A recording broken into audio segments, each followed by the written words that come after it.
Welcome back to the Movie Day Podcast, the one and only podcast that reviews a different film each and every day. My name is Grant, and I'm your host for this podcast.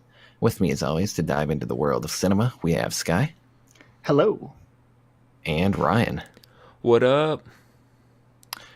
Today's podcast will be covering my pick for today, which is the movie Brazil. Directed by Terry Gilliam, Brazil is about a man named Sam Lowry, played by Jonathan Pryce, who is in the process of trying to fix a case of mistaken identity, and in doing so, he becomes an enemy of the state.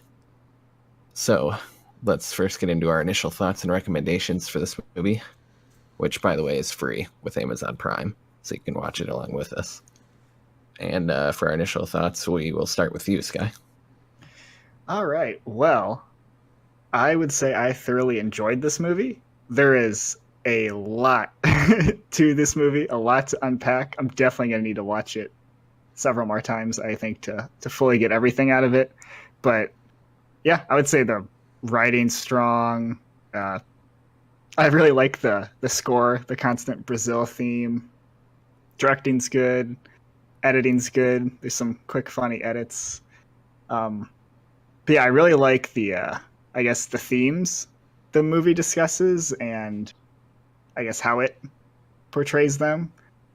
And then I would say the biggest thing that I liked about it though is the world it creates. And actually, I didn't even check this. Do you guys know, did this come out before Blade Runner, or did Blade Runner come out before this? Because I'd be curious. I think, but I believe Blade Runner was first. Because this came out in 1985. I'm not sure when Blade Runner. Yeah, Blade Runner was 82. Yeah. Okay. That's what I thought. Because there's definitely vibes of that in this. So I was curious to see which one came first. But yeah, this has a really cool world that it builds. So yeah, my initial thoughts would definitely lean towards a recommendation to see the film. Yeah, I kind of side with what Sky said, in terms of what it presents as themes and stuff that in the movie, which we'll get into later. But definitely a good film for especially for its time. It was pretty good.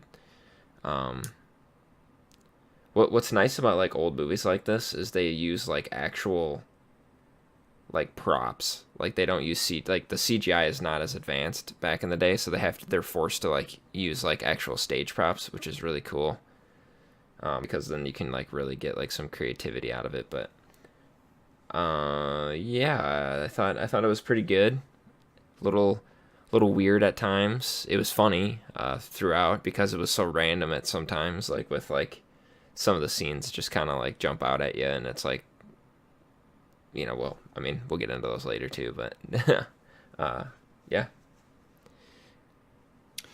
Yeah, just to add on to the humor, Terry Gilliam was one of the directors of Monty Python and the Holy Grail, and you definitely got some of that absurdist, random, almost meta, in a way, humor. And that's one of the many things this film had going for it. It had production design right up there with Blade Runner, and that's going to be far from the only comparison I have between those two movies. The acting was great all around, especially Jonathan Pryce, who is also the high priest in Game of Thrones, and Robert De Niro, who gives a very good 10-minute clip. But yeah, although I will say I kind of feel the same with this movie as I did after watching Blade Runner for the first time. It did kind of get long and tedious, and I was kind of starting to get uninvested in it. And it could be just because I didn't get that much sleep prior to, and I don't know. It's still a really, really good film, and I think it's definitely going to get better every time I watch it. But I can't go super high on a rating for this first time, but I would definitely recommend watching it for sure. And I think with that, we can get into spoilers. Yeah, geez, I'm trying to think of where to start. I guess, Grant, do you want to do a quick run through of the film. I don't even know if Oh that's possible. God. Yeah, that's That's gonna take a while. I guess God, it is. It really has like a funny, complicated with the whole Tuttle Buttle thing. But I guess I mean I would just sum it up by saying, I guess brief synopsis. I don't know. It's just essentially there's confusion from a like a CIA type agency on who to like interrogate, like who they think is a terrorist, and something happens, and essentially Tuttle is who like they're after, and it gets changed to a B. yeah. It's And changed to so, Buttle, the main yeah. character. Like it gets changed by accident, and it's like his fault. So he's like trying to fix it. And I guess we should say too, like throughout the movie, he has dreams of this girl, and kind of just like getting away from everything and just like being with this girl. Yeah. And like Yeah. he sees the girl in real life, so he tries to pursue her while he's also trying to fix this. And the Does movie just gets crazy. does he know that she's trying to fix this as well? Is that why he's No, I think it's just because when he finally does get to her, he says something along the lines of like, "I see you in my dreams. I love you." Like, just like super crazy. Yeah, super Okay. creepo type. He does he does kind of figure though, because like, well, he or sees at her least at I think the he does. yeah, he sees her at the desk with all actual the- yeah, well, the paperwork, like she's trying to do the wrongful death paperwork and stuff like that. But yeah, I never knew if he fully put the two together or what the deal was with that. That I think little details like that, I guess you'll get on repeated viewings. But Yeah, I'm But yeah. definitely gonna have to revisit this because I was, like Grant said, like it kind of like it's a little repetitive, or not repetitive. I shouldn't say that. I should say just a little tedious, like towards the yeah, I midway would say point towards there's the end. like I would kind of start losing it, and then I would come back, and then the last probably like 20 minutes just get absolutely Yeah, super insane. Yeah, yeah, it definitely felt like like pacing issues. I could see that. And again, it could, like you said, Grant, it could just be that like we didn't fully understand everything that was happening. Because it does Yeah. seem like everything in this has a purpose. Like even like posters on the back in the background have things to say. So it's like I feel like they're making Yeah. a point with all these shots they're setting up, but like it goes like again like so quickly at times you're like I don't know if I just got everything that happened. Yeah, and definitely like all of the like reasons why I wasn't completely invested in the movie were completely my fault. And it's like the same with Blade Runner, because the first time I saw the first Blade Runner was back at last year or the year before when 2049 came out. And I actually went to a theater and watched both movies back to back, which was a terrible idea. It's not a group of movies you want to watch back to back. And like I appreciated Blade Runner for sure, and I still have to watch it again, but I was starting to slip in and out of both movies. It was kind of the same for this. yeah. This one was definitely like out there in terms of like, well, like first I guess we should say like the world that it is like kind of like a utopian like world that's based in the future. Because we never really explained what the world was like, but yeah. So it's basically like a society that's like trying to well, one of the reoccurring themes is the what was it, like are they called like tubes or like The ducks or yeah, whatever. the ducks or whatever. And which I guess that was just kind of like a system.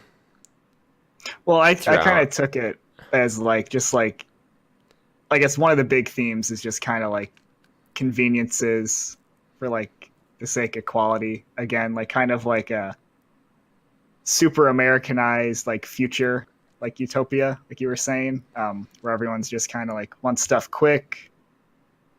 But then at the same time, there's like it's like quick within the order, I guess.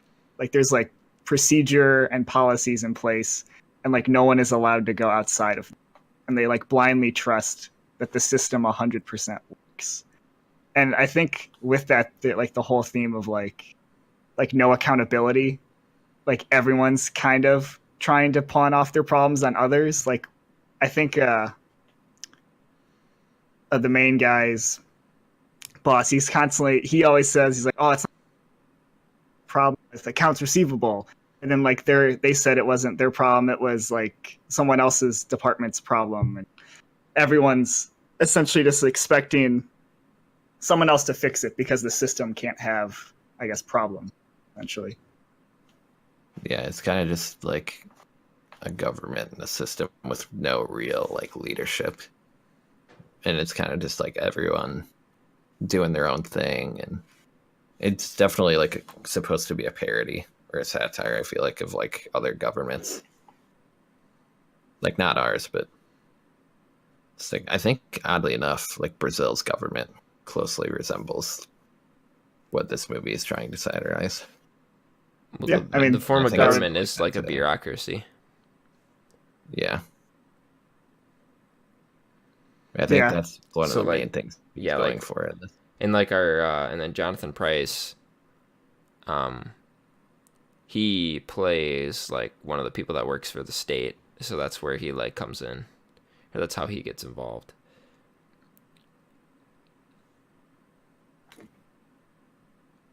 Yeah, I really like the ending of the movie. I like how it's kind of a happy ending in a sense for the main character, where like he lives in his dreams and he's with the girl forever, but it's not a happy ending because like obviously like he didn't make it out. He's like the government got him and he's just another pawn in the system.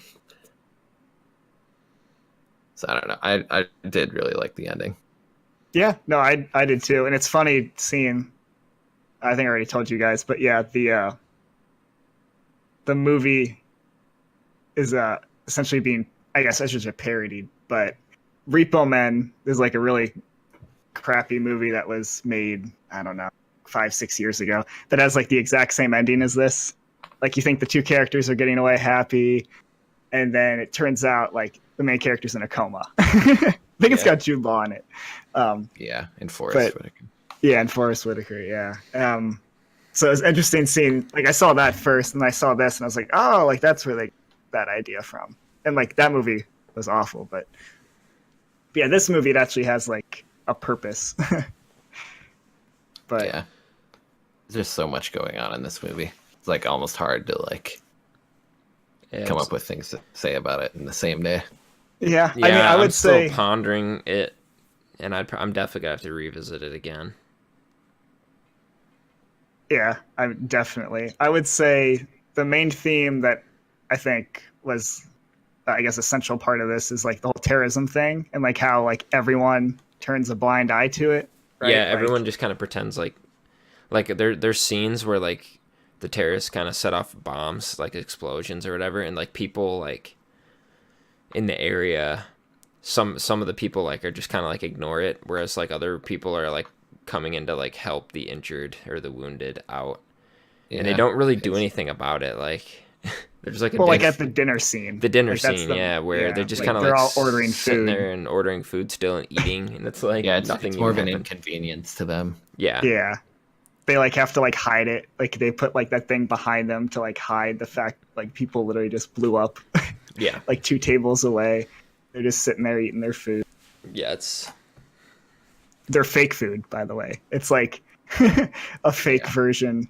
Again, I think turning a blind eye actually, like, everyone just fully believes in this like government system, and they think there are no errors. So like, even though like they make a joke about like, you know, to create errors is human, but like essentially like no one fully addresses that. Like if you don't follow the system perfectly, like for example, when he's trying to get to the girl and he's in the elevator and he blindly trusts, you know, the elevator. He's like hits the buttons, it doesn't work, goes up, and then he goes too far down, and then he runs out of the elevator and tries to take a different elevator.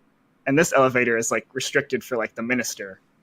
And since he walked in there, he is now like wanted by the police because Yeah. he was trying to like he was seen as infiltrating, and there's no like protocol for that. So like literally they start shooting at him and like shooting to kill him, and then eventually he like gets out of there. But he goes upstairs, and since he had like the badge on, like the guards like upstairs like just thought that he was like a higher up yeah. But yeah, So that's how again he like escapes, just so. even I guess one thing. Okay, go ahead. Sorry. I was just gonna say, like, again with like turning a blind eye, like when he's in the car driving to work, like a bombing thing comes on the radio, like they're like, "Hey, another bomb!" And he immediately turns He immediately turns the radio. Yep. to the Brazil back song. to the Brazil music. One thing that I was gonna bring up, like in regards to what you said before, Sky, about the pacing being weird. I noticed like towards that third act where he comes upstairs and like finally sees the girl from his dream, and like he walks past all the guards because the guards are standing down because he has, you know, the badge on that he works for the state, and he walks up to the girl and he like takes her away, and like his papers like are blowing around outside, and like some woman calls him out on it, like, "Hey, don't litter," like yada yada yada, and then she gets into her like truck or like her big rig and like starts driving away, and like he catches up to her, and like throughout like that whole scene, like she's just kind of like playing him, and then she kicks him out of the truck, and like they go back and forth, and I just found it like weird that like they built a relationship though like so quickly. You know, like they're complete strangers. He confesses that he had the dream. She kicks him out of the truck. Like they go to the next scene where she gets blown up or like is near like one of the bombs. She doesn't get blown up, but like she's near one of the terrorist bombs. She's kind of injured, not like severely. So he goes to help her out, and then she still tells him to like go away, type of deal. And like then eventually like she just comes back, and everything's good, and like she finds out that she likes him, and he's, you know, got. Well, what I he think wanted. when she comes back, he's already in the prison. Like that's the movie doesn't really specify when he gets in the chair. Yeah, I mean, so that would make sense because logically, like you wouldn't just fall their for somebody that relationship quickly. had, like, crazy pacing. Yeah. They weren't into, or he was into her, she wasn't into him at all, and then like it changed dramatically. And that's why like you see him in the chair, and then Robert De Niro like comes in and saves him. But I don't know if he was in the chair before that, or like I could see like this movie jumping around potentially, like, and like the dream state starting even before that. I don't know for sure. I'd have to rewatch it again. Yeah, I know what you mean. Mm-hmm. It was one thing I was like, I picked up on that I really didn't understand. Like the pacing was a little weird there, and like also like whenever there's the baby faces or the people wearing the baby masks or whatever, that's what it was like a tell, like that it was his dream. So like in that chair scene, like you knew it was his dream like right away because the guy with the mask like walked in. Yeah. And it wasn't real because that was part of his dream before. Like we saw it in his dreams before. So that's what I gathered, at least. I don't know. You guys can comment on it if you want. I'm just still trying to figure this movie out. Yeah. No, yeah. I'm trying to think. There was one other scene that I'm trying to remember. Oh yeah, the one. So do you guys remember when Jonathan Pryce, he has to go deliver the check? Because there's no protocol for this either, so they had to like do this like weird thing where he's like, okay, I'll do it. There's no like death for or a check for paying this woman, I guess, refund. Mrs. Buttle. Yeah, a refund for accidentally killing your. And so Jonathan Pryce has to go killing your husband, deliver her this check. And as he goes there, he's like, hey, I have this check for you. You can have it. And then she asks him if her husband's dead. And right when she asks him that, he like immediately turns to the TV and he like doesn't like even address it. He changes the conversation. And again, like I think it like even that like little thing fits into like, again, that's not like I guess kind of terrorism if you're hurting your own people in your society, but just like yeah, like the turning a blind eye. Like there's like so many scenes of that, and there's so many more I missed. I know, but yeah, that one I just remember. Jonathan Pryce's acting was pretty good in that scene. Like people don't want to face the difficult problems; they're almost like conditioned to just ignore them and just like deal with their conveniences.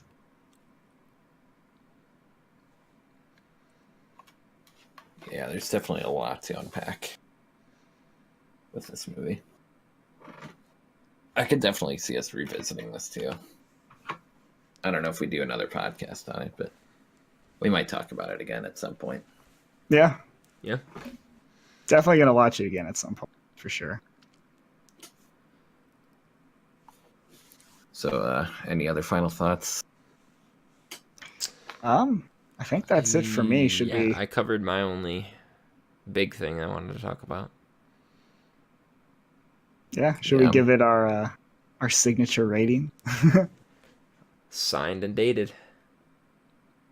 Yeah, it's 8 out of 10 for me right now. I don't see it going down. It could definitely go up. That is exactly how I feel. 8 out of 10. And I would say it's probably going to go the next time I see it. Now that I know how it ends, all the themes, I can definitely pay more attention. It is, for me, it's a 7 out of 10 right now. And definitely not going to go down, yeah. Probably will go up at least 1, maybe 2. I do like this kind of time period, like the futuristic, like utopian movies. Like, I do like utopian world, like films. I don't know, they intrigue me. And I like to see what each one does, so like this is another one. Another one to Yeah, add.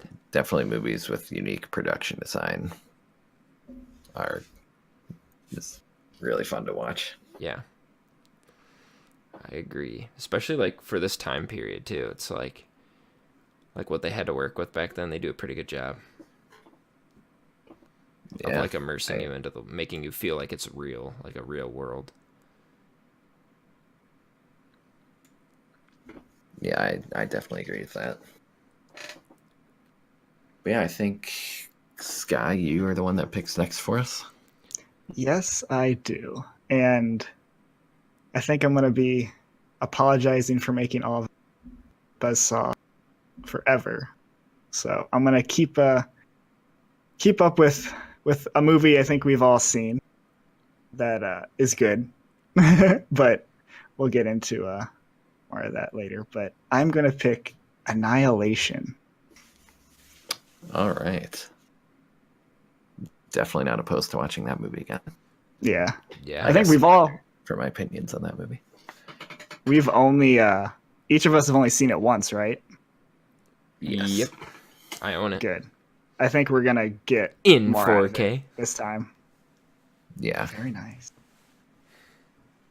I don't have a 4K player, but I have it in 4K. I believe I do as well. But yeah, if you guys like this podcast, don't forget to subscribe to the channel as well as leave a like and a comment. As a new podcast, we would love to hear your thoughts, suggestions, and recommendations. To keep up with updates and other news regarding this podcast, follow our Twitter and like our Facebook page listed in the description below. Anything else you guys want to say before we go? Nah, I think that's it. Nope, I'm good. All right. See you guys tomorrow.